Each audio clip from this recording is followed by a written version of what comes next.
welcome. It's a joy to be here. This will be my first presentation here in Europe under the auspices of Adiseo. It was Kemen before that. So I got to see a lot of Europe starting back in 2009, actually 2007. I think Adiseo hosted an amino acid symposium in Belgium in 07, in the spring of 07. So very quickly, we're going to very briefly go through a number of topics here just to kind of set the stage for why Adiseo is doing what they're doing and why they have the products that they have. And I might also just add that I've been involved with Adiseo prior to that name, back in the late 1980s. And so I've enjoyed a long relationship with the company. So today we're just going to briefly touch on protein digestion in the ruminant animal, the sources of metabolizable amino acids, the chemistry and classification of them, which sometimes we forget that. And I think it's just good to remind ourselves that they are unique nutrients. We'll talk about the functions, limiting amino acids in dairy cows. Unfortunately, we don't have time to get into all of that research. It's really exciting what is going on, but I'll touch the high points. The benefits of balancing for amino acids.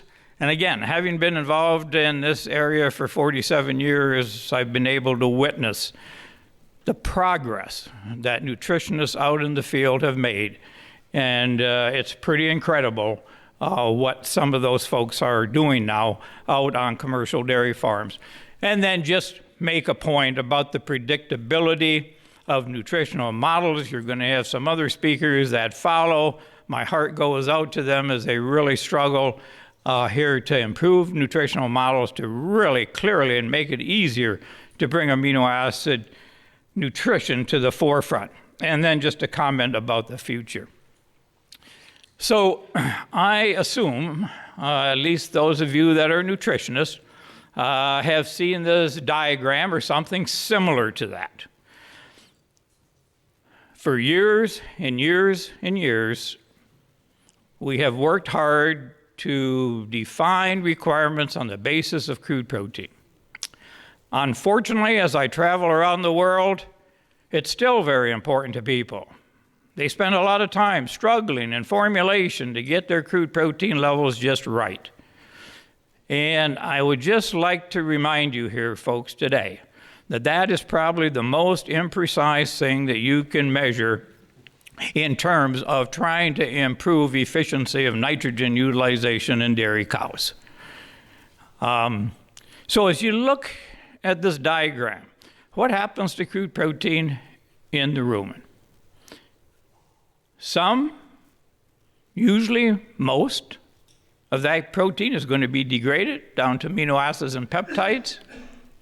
Some of those amino acids and peptides are going to move to the small intestine intact, but most of them, including the ammonia that is released as a result of the proteolytic activity of bacteria and protozoa in the rumen, ends up being ammonia. That ammonia needs to be captured. Fortunately, most of that ammonia is captured in rumen microbes, bacteria and protozoa primarily. The rest of the protein in the rumen is going to resist or escape ruminal degradation and pass to the small intestine. In America, we call that RUP, rumen undegraded feed protein. So we have two primary sources now of protein flowing to the small intestine, both of which contain amino acids. The reason that I wanted to put this up, again, goes to the heart, the issue of developing mathematical models to describe the availability of amino acids to the ruminant animal. So just to review here, there are three sources of metabolizable amino acids. One is microbial protein. All of the models today assume that there is a fixed amino acid composition of rumen microorganisms.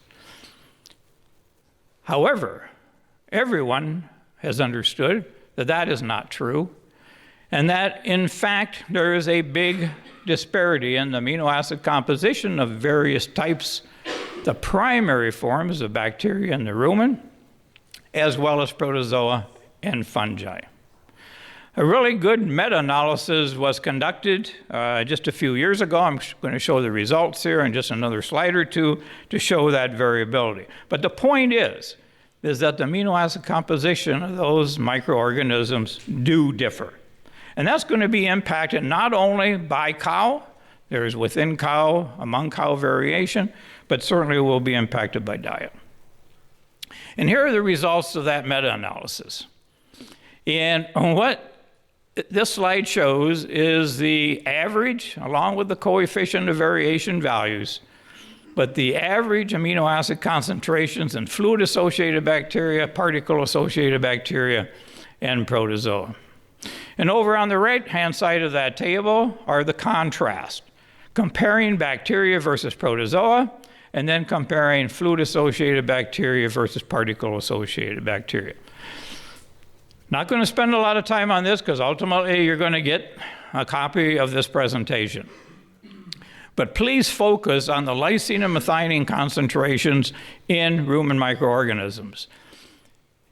So if we look at lysine first, notice that the mean value in fluid-associated bacteria is 7.7, particle-associated bacteria 7.46, protozoa 10.75. Note the magnitude of those numbers. Methionine at 2.44, 2.26, and 2.13. Okay? I want you to remember those values because when we look at their concentrations in feed, which would represent what you would find in rumen non-degraded protein, you're going to see those values are significantly lower. RUP, on average, that represents, according to our models as well as experimental research, 40 to 50% of the amino acids flowing to the small intestine. Now, while the amino acid composition of rumen microorganisms are different, the greatest impact, and Dr. Henri Rouquin here in France, and in our own work when we developed the model for NRC 2001, we accounted for about 75% of the variation in the amino acid composition of intestinal protein coming from the relative contributions of RUP to total protein flow to the small intestine and the amino acid composition of RUP. In other words, the amino acid composition of feeds. That was 75% of the variation. So we could not account for 25% of that variation in the balance of amino acids in intestinal digesta. And my guess is that a majority of that variation is a result of the changes in the relative contributions of microbes leaving the rumen across studies. Just a few things about amino acids. Amino acids are small molecules. There's 20 of them that make up protein, but they are all different. They have a common characteristic of all containing nitrogen or an amino group. But when you look at these structures, and for those of you that have taken organic chemistry, biochemistry, and that sort of thing, you know that differences in the chemistry of compounds affect how they're metabolized and how they impact overall metabolism in the body. So methionine is a nonpolar amino acid. The structure is given there. Lysine and histidine are over on the right-hand side in green, and they have a positive charge. Okay, so those three amino acids, most characteristically, have been identified as most limiting, and you can see that their structures are significantly different. In terms of dietary classification, we would, and this goes back decades, in the non-ruminant species, in human nutrition, But those 20 amino acids have been categorized as either being regarded as being essential, that means dietary essentiality in the non-ruminant animal, or non-essential. All 20 are required for protein synthesis. However, there are really very few of any studies, either in the non-ruminant species or in the ruminant species, to say that we have to be concerned about the non-essential amino acids because there will always be enough in the total protein flowing to the small intestine. Animals can make one non-essential amino acid from another or from surplus essential amino acids. So this really simplifies things when we start thinking about how are we going to formulate diets for amino acids in ruminants. What it means is we can concentrate on the essentials. So the ones on the left, they must be absorbed in the amounts needed. The ones on the right, it's not important. Now, let's talk about the functions of amino acids, just very briefly. We all recognize amino acids as being the substrates or the building blocks for protein. And we in the dairy area, we tend to think about the importance of amino acids for milk protein synthesis, which of course helps dictate milk yield. What we really didn't think about a lot in our early studies going back to the 60s, late 60s, 70s, when Dr. Ruhlken got involved, I got involved in 1971. As a PhD student, we were focusing on milk protein. Now there have been books published, many books published, and I just show you two of them there. Books published just on amino acids and the functions of the individual amino acids in overall health, etc. So we got blood proteins, we got ion channel proteins, we got receptor proteins, enzymes, tissue proteins, connective tissue. The bottom line is, nothing happens in the body, nothing. Nothing happens until protein synthesis occurs first. Think about that. So as we manipulate the amino acid balance in dairy cows and we see a spike in milk protein, what does that mean? What does that mean? Are we just affecting protein synthesis in the mammary gland, or are we affecting protein synthesis throughout the body? And the answer is the latter. So, amino acids are the building blocks for protein. They're all joined together according to a predetermined genetic code. What that means is that the amino acid composition of a protein is the same every time that is synthesized. And because that is a controlled event, that means that the amount of protein that can be synthesized in the cow every day depends on the supply of the most limiting amino acid. Nothing more, nothing less. And the efficiency of use of those absorbed amino acids. And now this is where hormones come into play, this is where energy status comes into play, et cetera, et cetera. Okay? So those are the two driving factors. The supply of the most limiting amino acid, and secondly, the efficiency of use of those amino acids, all the amino acids, including the first limiting one that's absorbed. Years ago, Mitchell and Block published a very often quoted paper that formulated a conceptual framework with the assumption that the most limiting amino acid regulates protein synthesis and that addition of other amino acids don't have an effect. That has long been referred to as the single limiting amino acid theory, usually depicted as the barrel stave theory. In other words, the efficiency of use of those barrels is going to be dictated by the length of the shortest stave, right? In other words, it means protein nutrition, that the efficiency of use of digestible protein or metabolizable protein will be determined by the content, the relative content of that amino acid that is most limiting in metabolizable protein relative to need. That's what's going to determine the efficiency of use, primary factor determining efficiency of use of protein. Amino acids are also, and this is another area that up until probably 15 years ago, we sorely neglected in dairy cattle nutrition, and that is the impact that individual and combinations of amino acids have on metabolic regulation.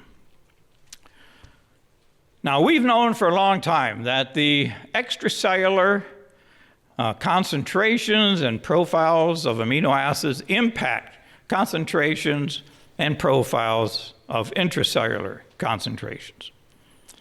And it's the differences in those concentrations in the intracellular concentration that regulates what we now would call post-translational rates. In other words, the rate of synthesis of protein. Intracellular amino acid concentrations can change in the rate, the speed at which that machinery operates. And there's two areas that have received a lot of attention. One is what we call mTOR, and the other is the SIR pathways. And the mTOR pathway is probably the overriding one in most cases, but that's an important regulator of anabolic metabolism, and there's a lot of factors that affect that. And it has been demonstrated both in vitro and in vivo with lactating cows that if we basically jack up those pathways, that is going to have a positive effect on protein synthesis as well as milk protein yield. And different combinations of amino acids can do that. Now, the amino acids that have been shown to have the strongest mTOR signaling properties are methionine, arginine, isoleucine, and leucine, the latter two of which are two of the three branched-chain amino acids, and threonine. I wanted to mention this because I think as we move forward in working with you folks and taking your input back to our research labs, it's really important that we identify what is the ideal profile of absorbed amino acids for lactating dairy cows. And in order to do that, we're going to have to think outside of the box a little bit and not just think about which amino acids are most limiting for protein synthesis. I had the pleasure of reviewing a really excellent manuscript out of Virginia Tech here a couple, 3 months ago. It was just accepted for publication, probably will appear in the Journal of Dairy Science in the next month or two. This was an excellent study. Large group of cows, high-producing cows. Cows were assigned to this study post-peak. You can see their dry matter intakes up there. 4 dietary treatments: control, the second one, methionine, lysine, and histidine, infused into the jugular vein in concentrations to make up the shortfall or the deficiencies relative to the predictions of both NRC and CNCPS. And in this case, they were using AMTS. The third treatment was leucine and isoleucine. And then they added those 5 together. Now, they picked leucine and isoleucine because they have been shown to have the greatest impact on mTOR. Okay? Now, let's move to milk yield. Methionine and lysine and histidine together had no impact on milk yield. However, isoleucine and leucine did. And you add the two together, and milk yield, at least numerically, went up a little bit more. Not surprisingly to either the researchers, or certainly not to me, after being involved in this area for 47 years. The impact of methionine, lysine, and histidine was on milk protein concentrations, whereas isoleucine and leucine had no effect whatsoever. You put the two together, you get the response again. Interestingly, and Dr. Rulkin had data to support this as well, is that the branched-chain amino acids influence mammary blood flow. Notice the significant increase in mammary blood flow with leucine and isoleucine. Okay? Methionine, lysine, histidine did not have that effect.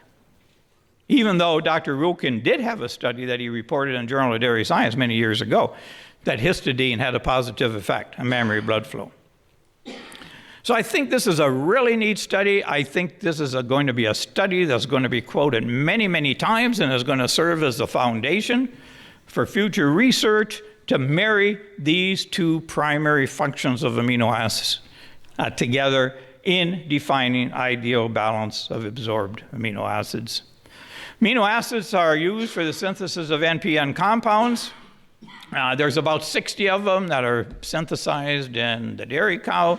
They're all going to be synthesized from amino acids. Does not represent a big demand, by the way, for amino acids, but nevertheless, it is a demand.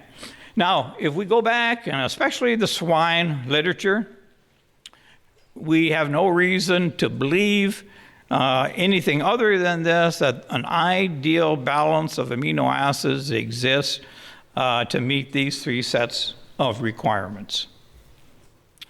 Amino acids not used for these functions then are going to be used for energy. Just a few comments then on limiting amino acids. Lysine and methionine, we've known this now. My PhD research certainly supported that, made it very, very convincing that lysine and methionine are going to be the most limiting in lactated dairy cows fed conventional feeds. We observed 43% of the total response we got with all 20 amino acids with just lysine and methionine in 5 different studies where cows were fed conventional feedstuffs, just like you feed over here, without any protein supplements in them. You start adding protein supplements on top, they're going to be deficient in either lysine or methionine or both. So that's a no-brainer. That's an absolute no-brainer. Now, we've got studies indicating that histidine can follow, especially as we start lowering protein in the diet. Now, I wanted you to remember what those lysine and methionine concentrations were in rumen bacteria and protozoa. Remember, on average for bacteria, 7.6, protozoa, 10.7. If we look at those concentrations in milk, it's 7.7. So based on this knowledge, if we could have the best of all worlds, we would like to see lysine concentrations in RUP approaching 7% on average.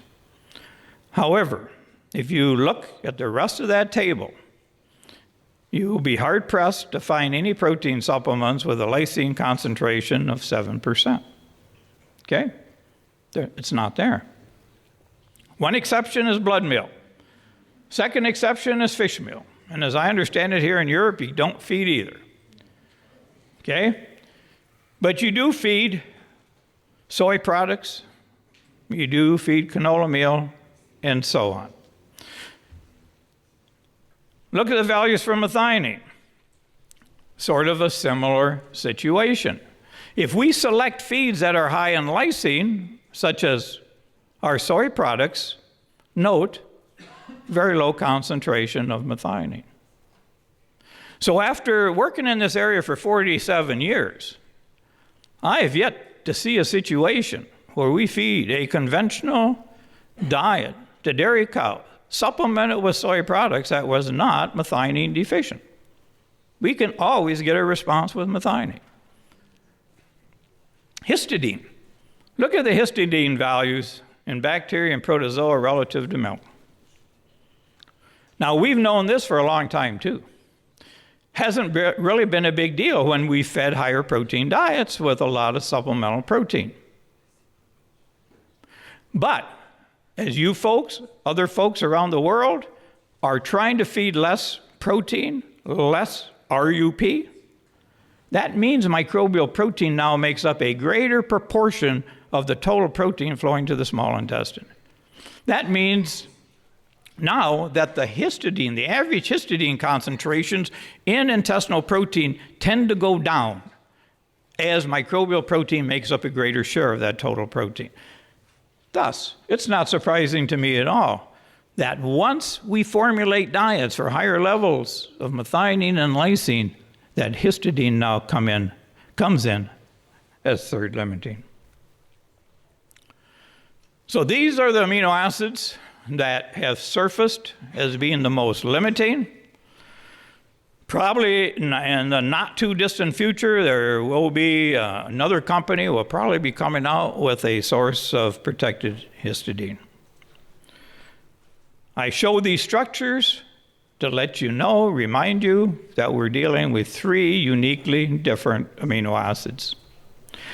And another thing that I want you to remember here is when you think about functions, look at the large number of functions in the body for methionine as compared to lysine or histidine. They're all 3 involved as building blocks for protein synthesis. But look at that long list of functions for methionine. And a lot of the things that we see with respect to methionine come about because methionine is the molecule that is used to synthesize things such as homocysteine, such as taurine, such as glutathione, which are really important in transition cows. So, we have this information. We know amino acid balancing is important. We know amino acids are important to the dairy cow. And what are we going to do about it? Well, we can do one of 2 things. We can feed a lot of RUP and just use a shotgun approach. And the more RUP we feed, the more lysine, methionine that's going to get to the lower gut. But the amino acid balance just gets progressively worse and worse the more you feed. So that does nothing for efficiency. In fact, efficiency goes the other way. A literature summary was done nearly 20 years ago, which showed very clearly that feeding more RUP to cows does not increase the predictability of animal response. And there was 2 reasons for it. As I said, you feed more RUP to cows via feeding higher protein diets, those animals become less and less nitrogen efficient. Also, when dairy farmers do that, or you as company people push more and more RUP as you might have years ago, you increase your risk of shortchanging the requirements of rumen microorganisms for rumen degradable protein. And so that works against you as well. So it just makes sense that we take a smarter approach to this and we start balancing for amino acids. And when we balance for amino acids, remember what we're doing is we're balancing the amino acids in RUP. You start feeding Smartamine and Metasmart, a protected lysine supplement. What are you changing? You're not changing the amino acid composition of microbial protein, you're changing the amino acid composition of RUP, and you're increasing its efficiency of utilization. So when we think about amino acid balancing, we are talking about mixing and matching protein supplements and amino acid supplements in a way to achieve an improved amino acid balance. And we want to get a balance that comes as close as we understand it to meeting that optimum balance for the dairy cow. Here's one of Ruken's studies, and he and I started communicating back in the 70s, and he was way ahead of us in the US. He had a lot more data quicker than we had. And here's what he showed in terms of the relationship between milk protein yield and increasing concentrations of lysine in digestible protein. Notice how tight those red dots appear to that quadratic curve. What does that tell us? That tells us that A, lysine is important, and that the primary function of lysine has to be as a building block for protein. Remember, lysine did not have a long list of functions. Here's a relationship in milk protein yield response to increasing amounts of methionine in digestible protein. Notice there's more scatter. There's more scatter there. I wonder why. Might it be that methionine in some of these trials was was being used for things that the cow needed for methionine. Remember, methionine has a lot of functions, and it's not all just going to be related here to changes in milk protein yield.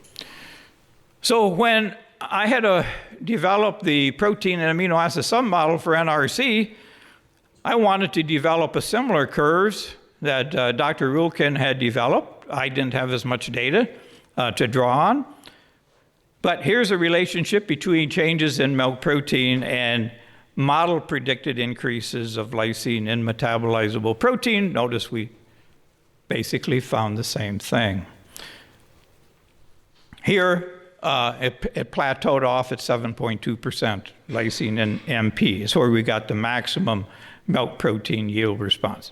And here's the plot for methionine. So after the publication of NRC 2001, there were a few changes to the NRC that involved just some small differences here in the predictability. So you see the optimum levels for lysine and methionine in MP and the optimum lysine to methionine ratio. That really didn't change from the 3.0 to 1 ratio in what was in the publication. We took that exact same data set then, and we developed those curves for CPM dairy at the time, and then various versions of CNCPS. And you can see over the years as the biology, if you will, of the CNCPS model was improved, that those values have changed. The point being here is we got some models here that work very well for us to help us zero in on diet or ration formulation to get our levels of lysine and methionine as close as possible to the optimum. So what are the benefits of amino acid balancing for cows? Oftentimes we don't think about this, but I would suggest to you that you do think about it. And that is to avoid the risk of the most limiting amino acids being the most limiting nutrients. Avoid that risk. There's no need to have any of the amino acids being more limiting than other nutrients. And here is a list of what we have learned probably in the last 12 to 15 years now when supplemental methionine is provided to transition cows that are fed totally normal diets with protein supplements like soy products, in some cases some blood meal to bring the lysine up to more optimum levels. I'm not saying up to optimal levels, but up closer to optimal levels, and then filled the shortfall that is created for methionine with supplemental methionine. Everything that you see on this slide was created by Adiseo-supported research initially. Look at that long list of functions. Should that be a surprise? No, it's not a surprise. We just hadn't looked before. And I think what is really exciting is the impact that methionine has on birth weights of offspring, growth rates of offspring, now data accumulating on the production of those offspring. Clear evidence that fetal programming is occurring here. So, my point that I said before, we see an impact of amino acid balancing on changes in milk protein content. I cannot tell you how many situations over the last 20 to 30 years where we've come in with a protected methionine product and lactating dairy cow rations, and within a couple days, we start seeing a rise in milk protein. Now, all of this good research that has been done, what does that tell us? That tells us that those cows were indeed methionine deficient, and methionine was the most limiting nutrient in those diets because methionine was having an impact on things below the surface of the water in this slide.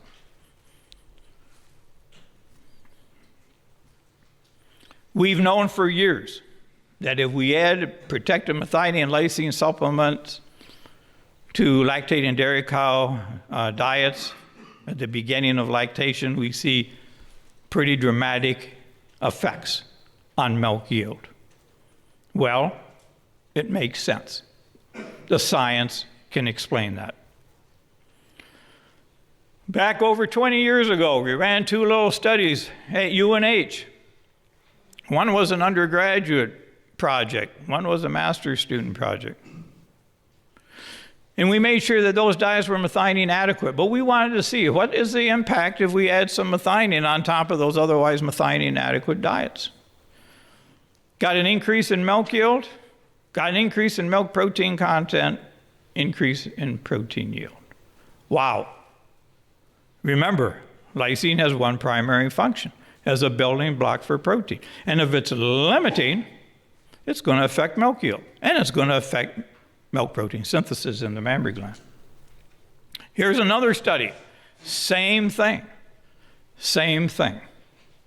The last thing that I'm going to mention here today is the impact of amino acid balancing on sparing RUP in the diet. Again, you're going to get a copy of this presentation. Here I've just gone through an exercise saying how does changes in the lysine content in MP and changes in the methionine content in MP affect how much MP the cows need to deliver 180 grams of lysine and 60 grams of methionine.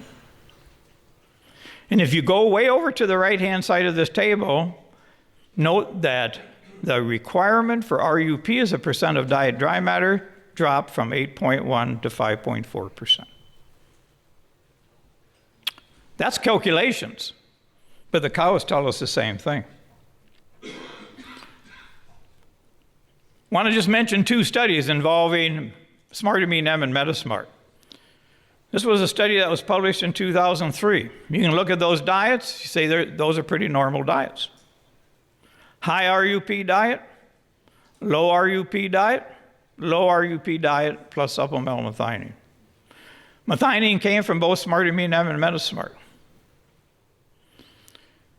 Go to the right-hand side of that slide. Notice the RUP was lowered such that crude protein went down from 18.3 to 16.9%.